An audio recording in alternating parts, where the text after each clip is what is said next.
ओम शांति। कर्म, अकर्म और विकर्म क्या होते हैं? आइए आज कर्मों की गति को समझते हैं।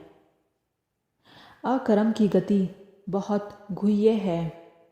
कर्म, अकर्म और विकर्म को समझना बहुत ही जरूरी है। अकर्म का अर्थ ये नहीं कि हम कर्म से बच जाएं या कर्म का लॉ लागू ना हो। नहीं, अभी हम शॉर्ट में समझते हैं। कर्म अर्थात क्रिया। जो भी क्रिया है सुबह से हम उठते ही करते हैं।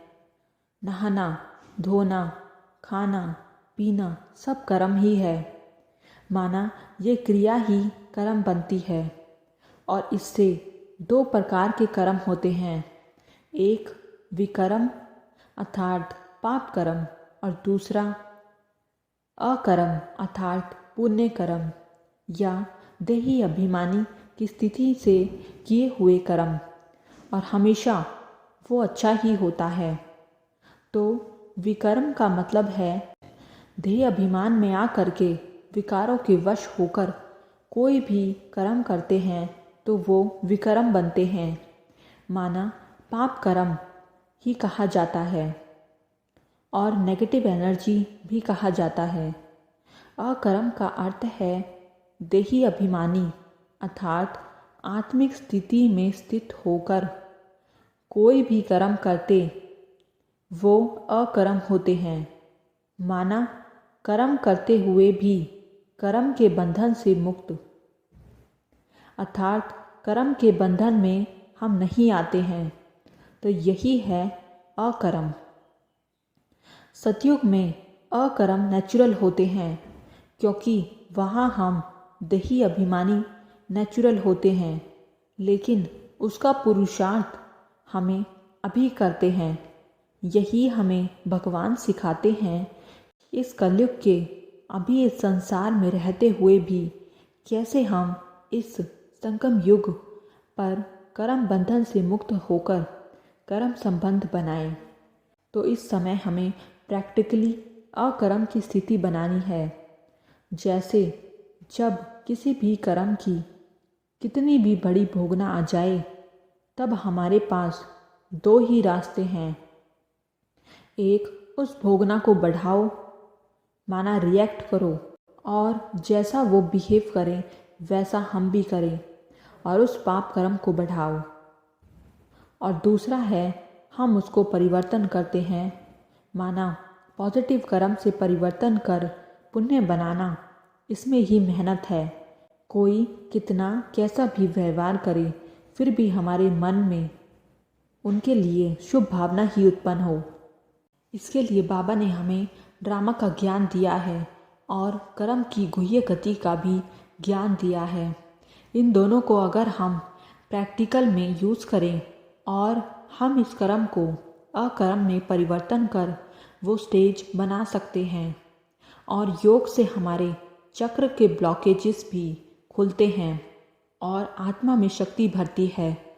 तो इससे भी हमारे पाप कर्म जलते जाते हैं और हमारा पुण्य बढ़ता जाता है।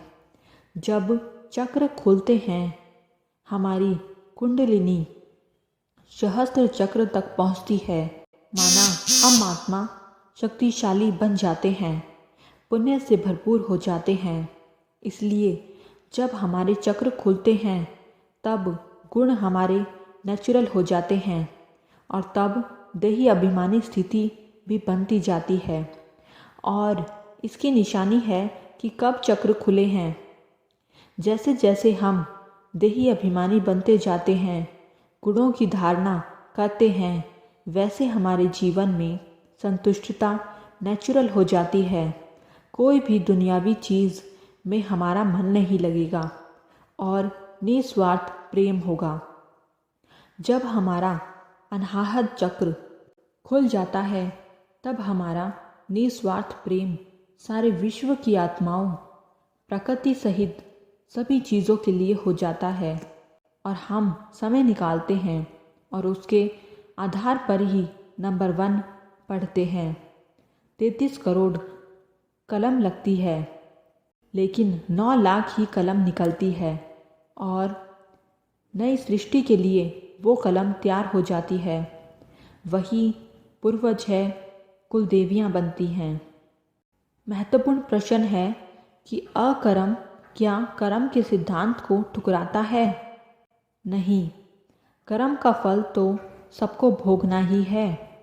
और दूसरी बात, उसमें हमेशा पॉजिटिव एडिंग ही होती है कि अगर हम 10 पुण्य करें और 10 पाप करें तो 20 कर्म की अच्छा या बुरा भोगना पड़ेगा।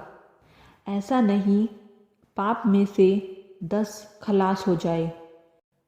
तो अकर्म का अर्थ ये नहीं कि फल नहीं मिलता, उसका अर्थ यह है पुण्य का खाता बढ़ना, जिससे जीवन में सुख ही सुख भोगते हैं।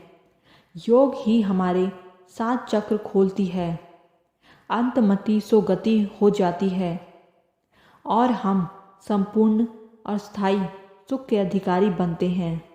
इसलिए दुनिया में भी कहते हैं कि हमेशा दान पुण्य करते रहो, तो पाप की भोगना आए तो हमें कठिन ना लगे।